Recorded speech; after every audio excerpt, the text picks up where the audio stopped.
What's up guys, and welcome back to the channel. Today I'm going to be giving you my first impressions of Alien Rogue Incursion VR. Now this is coming out December 19th, which is tomorrow from the day I'm recording this. It's coming out on the PSVR 2 and PC VR. Unfortunately, the Quest 3 standalone version has been delayed till February 13th, 2025, I believe. So a little bit longer to wait, but hopefully the time that they're putting into that means it's going to be the best version it can be. So yeah, this key was provided to me by Survios for review purposes, but I mean that's going to be totally unbiased because I'm just going to tell you how I feel about it. With this being a first impressions, it is, I've only played an hour and 20 minutes of the game. It was on my most anticipated list. This is a franchise I love. You can see the Xenomorph behind me there. I love Alien, and I've been excited to see how this one's going to turn out. Everyone has wanted like Alien Isolation in VR for some time. We have the Mother mod, which I have had a quick go of, and one concern I had was with this one, with it being more focused on action, it was going to lose some of the horror aspects of the game. You play as Zula Hendrix, which is a pre-existing character in the Alien franchise in the expanded universe in the comics, with stuff such as Defiance, Resistance, Rescue, and I think there's even some connections to Alien Isolation with Amanda Ripley. You're also accompanied in the game by Davis One, who is a synthetic, who is also a character in these stories. I think I read Defiance, I remember him being in there. And from the little I've played of it, his character seemed to be very interesting in terms of a synthetic. He has his own sort of way of doing things and his way of looking at things. So he kind of reminds me of David from Prometheus and Covenant in a way, just with his outlook on things. So yeah, very interesting character. Not delve too far into the story to see how it's going to affect the story or how deep they're going to get with these characters, but I'm definitely interested to see where it goes. So Zula and Davis are sent to the planet Perdan, which is shrouded in mystery. I don't know really why they're there. They're there to uncover some kind of secret that's hiding beneath the surface there, and we all know what that means. If it's Weyland-Yutani sending them, there's going to be something there that Weyland wants, and they're going to have to get it. So I'm going to assume that Zula has encountered the Xenomorphs way before this because of the comics and her introduction, so she knows what a Xenomorph is, so she's probably not going to be that surprised that she runs into them, especially working for Yutani. I think the Colonial Marines work for Weyland-Yutani, right? So it's not long before when we get there we encounter the creatures, and unlike Alien Isolation where you have sparse ways of fighting back, in this one you do have an arsenal. Being a Colonial Marine, you have a pulse rifle, you start with a revolver, and you have all the equipment of a Colonial Marine. I have only played with those two weapons. I'm going to assume there's going to be a shotgun and probably a way that we get to use the grenade launcher in the pulse rifle as well, but as of now just played with those two weapons. So this review is purely going to be based on the PlayStation VR 2 version because I don't have access to the PC version just yet, and obviously the Quest version is not coming out for quite some time. So when I first booted up the game, the first thing that jumped into my mind was like the soundtrack sounded great, even on the menus and stuff. It was essentially like different strokes of some of the other Alien films where it still had that dark and ominous theme to it, and it really got you in the mood. When you booted up the game, you're like, I'm going to be in for some serious stuff right now. And yeah, it carried on into the first level as well. So the soundtrack was really good in this from the first instance I turned the game on.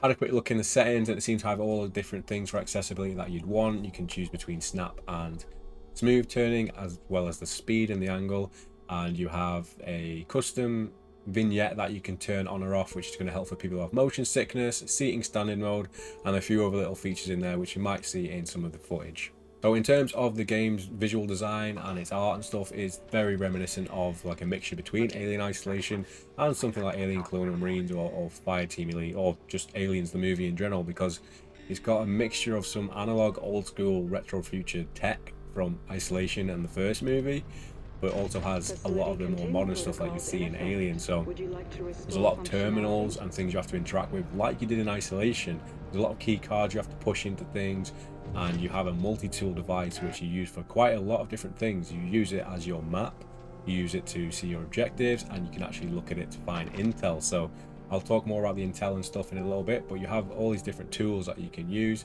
and the way you interact with them, it just gives you that retro future look, especially with the multi-tool and the way you kind of like dock it to machines. In terms of the graphics overall, I mean, it's not a bad looking game at all. I feel like it's a little bit soft in areas. I feel like it could have had a higher resolution. I don't know how hard this is pushing PlayStation VR 2. I mean, it's got to have some kind of parity between all different versions and the Quest version, but I'm kind of hoping there is a PS5 Pro upgrade for this one.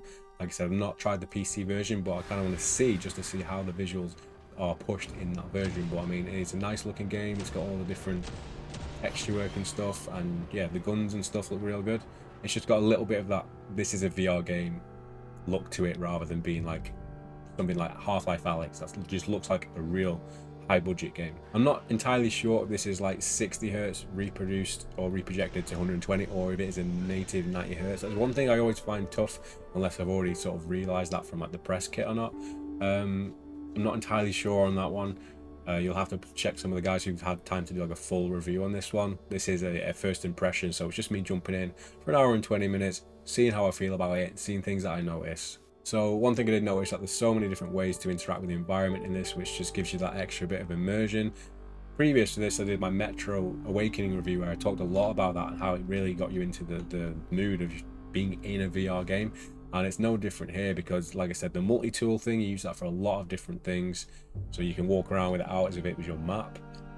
You see like the arrow on the map where you are, and you see different places that you need to go, terminals, save points, etc. You have the motion tracker in this game as well, which is iconic to the series. I mean, half of the terror and the panic in those films comes from the silence, when all you can hear is the beep and the screen and the monitor just getting closer and closer when there's a little dot coming towards it. Not exactly the alien being on screen. So being able to use that in VR really is immersive. You get to walk around and you can pinpoint exactly where the creatures are, because you are physically moving around the room and looking up and down with 3D audio and stuff. So you can really use this to find out how much trouble you're really in. There's puzzles in the game as well, which you can use separate tools for. So as far as I am into the game, there's this kind of little spanner thing that you can use to redirect electrical wires past broken conduits to get to sort of a circuit breaker to open up doors and things.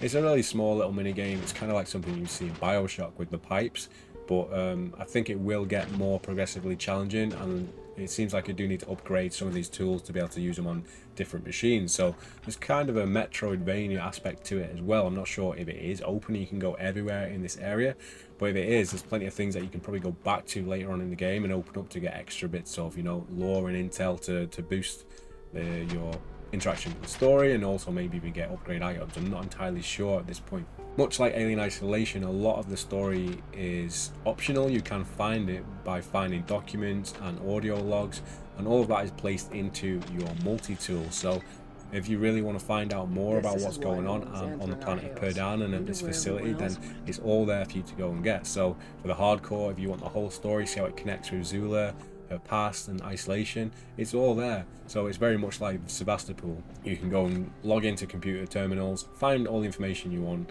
and then you can either ignore it or you can read it if you want to go that extra step, which is always good. And it's for people who want to kind of speed through it and just get straight into the action. They can do that as well. One thing with the tools that I did really like was the way that you do save the game. It keeps that analog style that we had in Isolation, where you know, put the little key card in and it manually saves. It's the same thing with this. You use your multi-tool and you dock it onto these save terminals and it just saves. So it's kind of like you're walking around with a constant memory card, which I loved. Onto the combat now. So like I said in the beginning of this video, the combat and the action is one thing that was either going to make or break this game, and so far from what I've played, it is actually super fun. You have a pistol to begin with and your pulse rifle, so you do get into using these weapons very early on. It's not like Isolation where you're kind of walking around just getting intel for the first 2 hours. You get straight into this. Well, I've played an hour and 20 minutes. I've killed a lot of xenomorphs. So every weapon I've had so far has a manual reload system, which one is great for VR immersion, but also at the same time it really adds to the panic and the terror when you're facing off against xenomorphs, because you might use all of your bullets and you're trying to reload manually, putting each individual bullet into your revolver, and you might hear like a xenomorph drop down from a vent somewhere near you. So you've really got to pick and choose your right moments to try and reload these weapons, and also if it's worth it, because sometimes it might be worth just running away and getting away, and then you can pull out your motion tracker and see where things are and see if you have a chance. So it gives you all these different options to be able to like figure out how you want to take down these xenomorphs. If you're going into a room with a terminal and the door is open behind you, shut the door, because I had a situation where I started trying to read some emails and I didn't shut the door behind me, and these aliens can just pop out. I'm not sure how often they can, or they can just pop up like anytime they want, but this thing came out of nowhere in an area where I thought I was safe, and it got me. I've only used these two weapons, the pulse rifle and the revolver, but I've seen a shotgun that Davis was holding, so I'm going to imagine we get to use that, and probably going to be able to use the grenade launcher on the pulse rifle as well. Speaking about the pulse rifle, the sound on the gun sounds awesome. There's lots of little sound effects that have been ripped straight from the movies, I feel like, and I'm pretty certain that one was as well. It's a great sound. And the only thing that I wish was a bit more pronounced in it is the way that the controllers worked. I wish this game had like some serious adaptive triggers when you're trying to like unload your whole clip into a xenomorph. There's lots of recoil in the gun if you're not using two hands, but I feel like if they really put the adaptive triggers to use, you get some really good vibrations in there with the haptics at the same time. You really live out that power fantasy of being like a colonial marine. Same with the head haptics. I didn't feel like it was too pronounced, but I feel like if the xenomorph grips you, you should be able to feel like those hands around your skull sort of like trying to crush you. I feel like that'll be really a missed opportunity if it's not in there. When I first built the game, it says this is part 1. Now I'm not sure if they're going to be doing this as like a multi-part. I know they're probably going to be doing a part 2 obviously, but I don't know if this is going to be a separate game or they're just going to be improving on this engine as like a DLC. But yeah, so it seems like we're going to be getting more of Alien Rogue Incursion with a part 2 at some point. I'm very excited to even get through this one because yeah, I'm not sure how long it is, how many missions there are. It does seem to be mission based from what I saw in the press kit, so I can't wait to get through this one and see how it expands on the story and the lore and the pre-existing characters that we already have seen in the comic books and how it fits into those, because there's so much like expanded lore in the Alien universe which I've never really delved into. So those are my first impressions of Alien Rogue Incursion. I hope you've enjoyed the video. If this is your first time checking out the channel, do have a look at it because there's plenty of VR content already on there and plenty coming soon. So yeah, leave a like, subscribe if you haven't already, and yeah, I will see you guys in the next video.